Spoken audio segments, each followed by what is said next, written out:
Deus também criou o homem à sua própria imagem, pois como o mundo é a imagem de Deus, também o homem é a imagem do mundo. Cornélios Agripa, Filosofia Oculta. Com a redescoberta dos velhos modos romanos clássicos de arquitetura, a geometria linear superposicional do período medieval foi rapidamente suplantada por uma geometria poligonal centralizada. No século XV, na Itália, pode-se ver uma transição gradual nos planos das igrejas da cruz latina tradicional para a centralizada. Essa tendência centralizadora, derivada da prática pagã antiga, tem sido vista por muitos historiadores como emblema de um movimento de fuga das crenças cristãs transcendentes da Idade Média para um ethos mais humanista, antropocêntrico.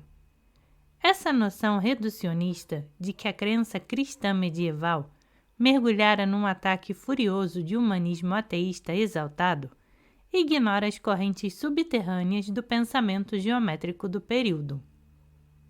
As igrejas centralizadas colocaram o problema da separação hierárquica da congregação e do clero e, mais fundamentalmente, a questão do sítio do altar. Os requintes da geometria centralizada, todavia, estavam crescendo. Uma obra-chave para a compreensão dessa nova geometria é o primeiro tratado arquitetônico da Renascença, de Re a Edificadora, escrito entre 1443 e 1452 pelo arquiteto Alberti. As origens pagãs de suas ideias estão mais claramente apresentadas nos seus desenhos para templos, como ele denomina as igrejas. O círculo, afirma ele, é a forma primária que, acima de todas as outras, é favorecida pela natureza, começando-se pela própria forma do mundo. Para os templos, Alberti demonstra o uso de 9 figuras geométricas. Utiliza o círculo, 5 polígonos regulares, o quadrado, o hexágono, o octógono, o decágono e o dodecágono, e 3 retângulos, o quadrado e meio, o quadrado e 1/3 e o quadrado duplo. A partir destas plantas baixas, Alberti desenvolve anexos geométricos que servem como capelas laterais. Estas são retangulares ou semicirculares, na forma, e estão relacionadas radialmente ao ponto central. Com a adição de figuras geométricas simples, ou polígono básico ou círculo, pode-se produzir uma classe quase infinita de configurações. Alberti inspirou-se nos edifícios vitruvianos da Era Clássica, mas, estranhamente, a forma central que ele mais privilegiou não era comum nos templos daquele período. Apenas 3 templos redondos restaram dos tempos clássicos: o famoso Panteão e 2 pequenos templos peripteriais em Tivoli e em Roma. A grande maioria dos templos clássicos seguia, naturalmente, um plano retangular. Todavia, durante a Renascença, outros edifícios poligonais da antiguidade, como o Templo de Minerva Médica, dodecagonal em Roma, na verdade, o Ninfaeum dos Orti Liciniani, e as primeiras estruturas cristãs, tal como Santo Stefano Rotondo e Santa Constança, eram considerados como templos antigos. Vitrúvio nem mesmo chegou a incluir edifícios redondos entre as 7 classes de templos enumeradas no seu 3º livro, mas, ao invés, mencionou-os em forma de apêndice no livro 4º, ao lado da aberrante forma toscana. Todavia, a predileção de Alberti pela forma poligonal, influenciada pelos sólidos platônicos, justificava-se com o pretexto de que representava uma volta à simplicidade litúrgica da Roma de Constantino.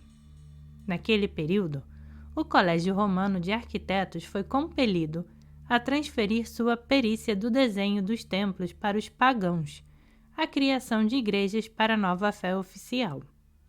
O período constantiniano foi especialmente poderoso para a mentalidade da Renascença, pois que ele representava o único ponto de fusão da arquitetura clássica totalmente desenvolvida com a fé pura do cristianismo imperial.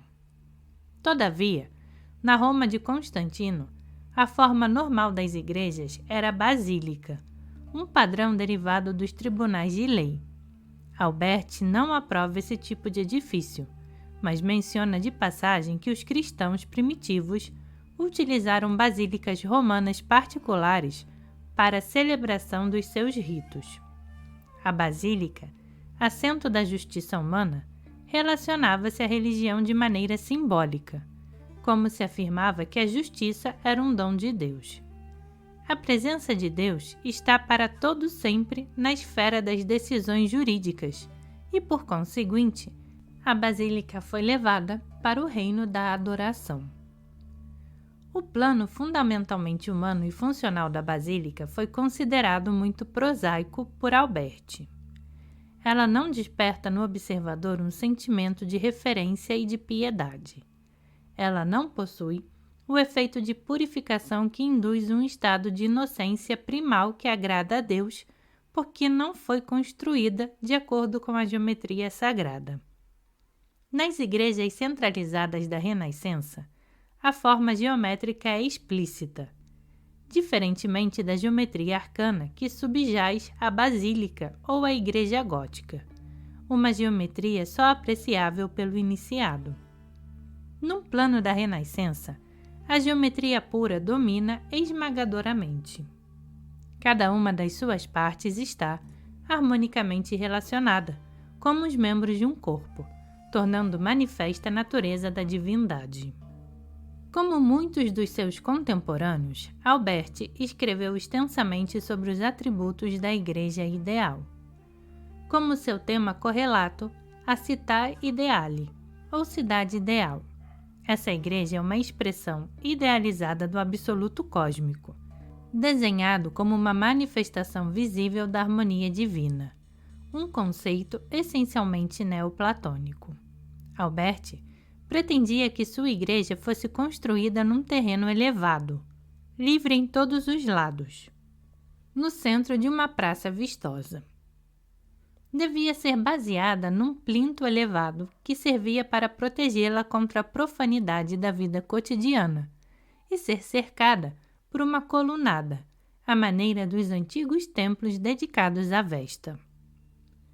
Sua geometria explícita devia ser coberta por um domo vistoso, que devia ser adornado internamente com caixotões segundo o estilo do panteão. A abóbada do domo também devia aparentar semelhança com o céu, na tradição da interpretação cósmica universal do templo. Assim, como na arquitetura ortodoxa oriental e gótica ocidental, toda a igreja redonda era um emblema do mundo, a manifestação criada da palavra de Deus, um receptáculo perfeito da humanidade. Como as igrejas redondas do período dos Templários, essas igrejas centrais não eram vistas apenas como microcosmos do mundo, mas também como símbolos da universalidade de Deus. Muitas igrejas centralizadas reviveram inconscientemente o cubo cósmico na forma de um altar central, o centro, o uno e absoluto. Na iconografia cristã, é um reflexo daquele que só existe em verdade, porque sua onipresença era representada pela realização dos sacramentos. O altar era o centro, o ônfalos, para o qual todos os raios do edifício convergiam. Muitas dessas igrejas centralizadas foram dedicadas à Virgem Maria. Essa tendência possuía uma razão simbólica. Desde o período mais antigo da religião cristã, o culto da Mãe de Cristo considerava-a a Rainha do Céu e a protetora de todo o universo. Essas ideias surgiram da associação da mitologia com seu sepultamento, sua assunção e sua coroação, ecoando a coroa circular da Rainha Celeste, a antiguíssima tradição dos céus circulares. As igrejas circulares, todavia, conseguiram um sucesso de curta duração. O maior número delas foi construído no período de 1490 a 1560. A cristandade não desistiria tão facilmente das suas tradições.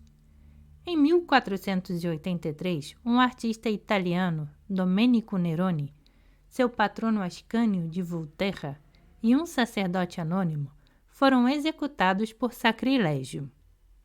Inspirados pelo desejo avassalador de conhecer o número perfeito e as proporções que guiavam os escultores antigos na feitura das efígies dos deuses, eles conceberam um esquema de evocação desses deuses. Foram sentenciados à morte por realizarem atos de magia ritual. As proporções antigas foram tão estreitamente ligadas à religião pagã que foi só uma questão de tempo a Igreja rejeitar os templos de Alberti baseados em sua origem pagã.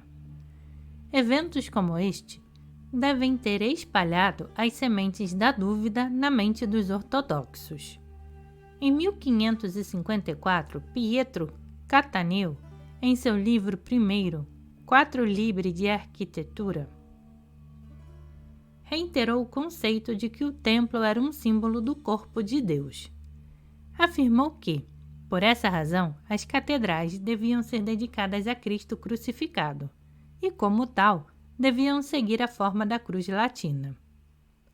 Em 1572, Cado Borromeu, em Instructionum Fabricae Ecclesiasticae, investiu contra a forma redonda das igrejas, afirmando que ela era pagã.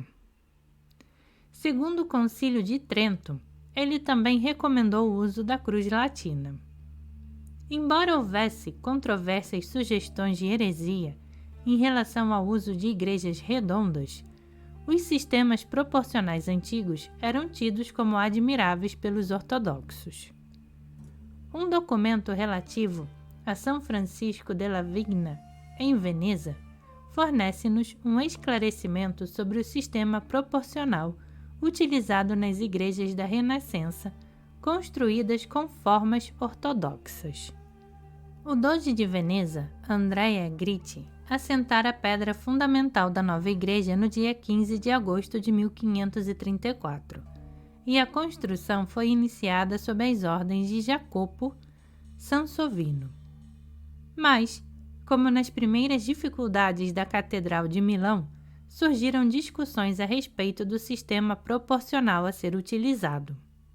Um entendido em proporção, Francesco Giorgi, um monge franciscano que publicara em 1525 um tratado sobre a harmonia universal, foi encarregado de escrever um comentário sobre o plano de Sansovino.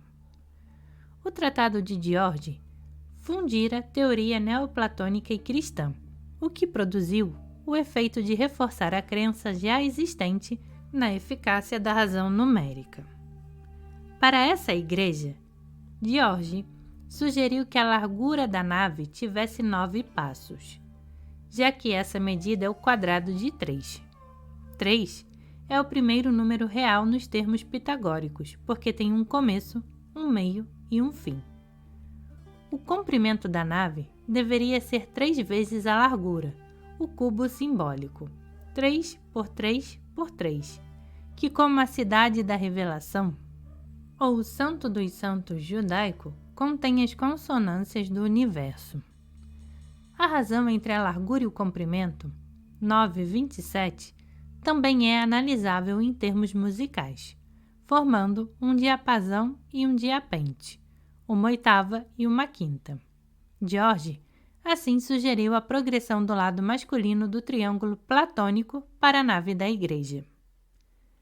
No lado oriental da igreja, a capela deveria ter 9 passos de largura e 6 de comprimento, representando a cabeça do homem vitruviano.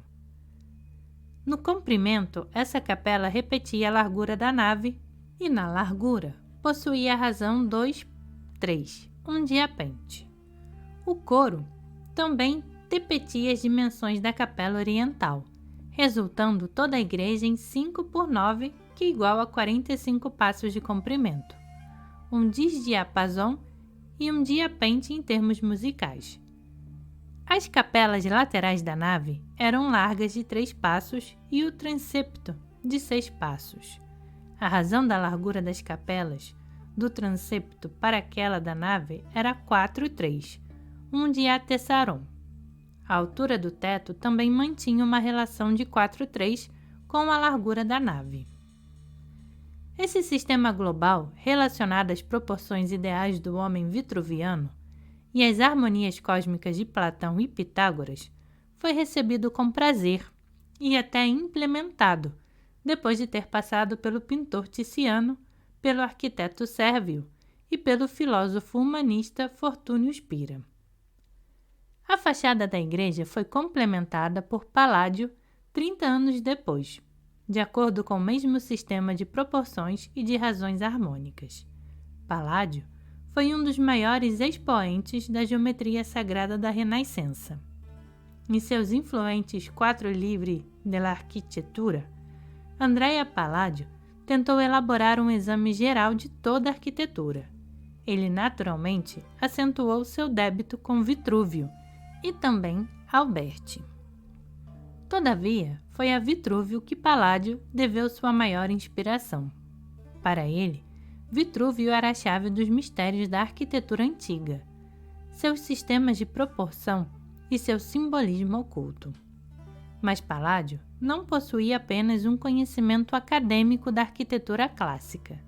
Ele viajara por toda a Itália, visitando os restos desses edifícios e produzindo esboços detalhados das medidas, a fim de verificar as afirmações vitruvianas. Palladio escreveu: embora a variedade e as coisas novas agradem a todos, elas não devem ser executadas ao contrário dos preceitos da arte, e ao contrário daquilo que a razão dita, donde se desprende que, embora os antigos variassem, eles nunca se afastaram das regras de arte universais e necessárias. Com esse axioma em mente, Palladio pôs-se a reinterpretar a geometria sagrada clássica antiga no desenho de seus memoráveis edifícios. As vilas de Palladio foram desenhadas com uma simetria rígida, derivada de uma única forma geométrica. Os compartimentos e seus pórticos foram baseados num retângulo dividido por 2 linhas longitudinais e 4 linhas transversais. A sua obra mais famosa, merecidamente, é a Vila Rotondo, um desenho magistral que gerou muitas imitações inferiores. Aparentemente, o desenho é mais adequado para um edifício religioso, já que é óbvia nele uma origem cósmica. Em essência, é composto do quadrado quartado da Terra que suporta o domo circular do céu. Em todos os edifícios de Palladio, as razões harmônicas são utilizadas no interior de cada compartimento e na relação de cada compartimento com um outro. A velha geometria sagrada dos templos pagãos foi refinada num sistema que serviu às residências palacianas dos ricos. Palladio exerceu uma influência profunda sobre a arquitetura da Renascença e, mais tarde, na Inglaterra, Inigo Jones popularizou seu estilo. Em seus 4 libri, Palladio alude a um sistema geral de proporção que utilizou em todas as suas incumbências. Ele detalha o que considera ser as proporções mais harmoniosas para as razões largura, comprimento dos compartimentos. Com as igrejas de Alberti, a obra de Palladio recomenda as 7 formas místicas dos compartimentos: circular, quadrada, a diagonal do quadrado para o comprimento da raiz quadrada, 1 quadrado e 1/3, 1 quadrado e meio, 1 quadrado e 2/3 e o quadrado duplo. As razões recomendadas são as seguintes: 1 para 1, raiz quadrada de 2 para 1, 3 para 4, 2 para 3, 3 para 5 e 1 para 2. A terceira é a única que é incomensurável nessa progressão e é o único número irracional geralmente encontrado na geometria sagrada da Renascença. Ela aparece em Vitrúvio num sistema comensurável e, como tal, talvez represente o último vestígio da geometria sagrada grega antiga, sobrevivente como um fragmento no período romano. Palladio afirma que há 3 grupos diferentes de razões que fornecem boas proporções para compartimentos e dá para cada um deles um modo de cálculo das alturas baseado num método geométrico e aritmético. Supondo-se que um compartimento meça 6 por 12 pés, o quadrado duplo. A sua altura deverá ser de 9 pés. Se ele medir 4 por 9 pés, sua altura deverá ser de 6 pés. No método aritmético, o segundo termo excede o primeiro na mesma medida em que o terceiro excede o segundo. No método geométrico, o primeiro está para o segundo termo, assim como o segundo está para o terceiro. Um outro exemplo mais complexo é fornecido, o método harmônico. Para um compartimento de 6 por 2, a altura, pelo método harmônico, será de 8 pés. Esse método geométrico estava de acordo com a ideia dos harmônicos expostas no Timeu de Platão, como a média excedendo um extremo e sendo estendida pelo outro pela mesma fração dos extremos. Na proporção 6 por 8 por 12, a média 8 excede 6 em 1/3 de 6 e é excedida por 12 em 1/3 de 12. Talvez Palladio tivesse extraído essa ideia diretamente das obras de Alberti, mas ela também fora tratada por Giorgi em seu Harmonia Mundi e por Ficino em seu comentário sobre o Timeu. Ela está baseada, naturalmente, na teoria musical clássica e, como tal, provém diretamente da harmonia das esferas, a pulsação mística do universo reconhecida igualmente por pagões e por mágicos. Essa ideia é comum à Renascença e ao período medieval, mas foi durante esse último período que ela foi formalizada no comentário de Ficino e em obras como de música de Boécio. Considerava-se que o uso, na arquitetura, de harmonias derivadas musicalmente era uma expressão da harmonia divina engendrada no ato de criação por Deus. Em termos modernos, o eco da grande explosão que deu início ao universo. Por meio dessa expressividade da harmonia divina, estavam integrados os símbolos duais do templo como o corpo do homem, o microcosmo, e o templo como incorporação da totalidade da criação. E em Desculptura, publicada em 1503, o autor Pomponius Gauricus formula a seguinte questão: que geômetra, que músico foi esse que formou o homem dessa maneira? Gauricus, novamente, baseou amplamente as suas teorias no Timeu de Platão. A conexão explícita entre as proporções visuais e audíveis na Renascença traz novamente à baila a possibilidade de que ela possa ter sido derivada, inicialmente, da necessidade de se construir os templos como instrumentos que pudessem canalizar as energias telúricas. No pensamento pitagórico-platônico, a própria música era vista como uma expressão da harmonia universal e era parte essencial da formação de um arquiteto. Os grandes arquitetos da Renascença, de Brunelleschi em diante, estudaram avidamente a música dos antigos. As aberrações arquitetônicas eram vistas em termos de discordância musical, e essas alterações do sistema de proporção significariam que o templo não podia mais agir como um instrumento para a produção da harmonia divina. Por exemplo, durante a construção da igreja de São Francisco, em Rimini, Alberti preveniu Mateu de Pasti de que a alteração das proporções das pilastras destruiria todas as relações musicais.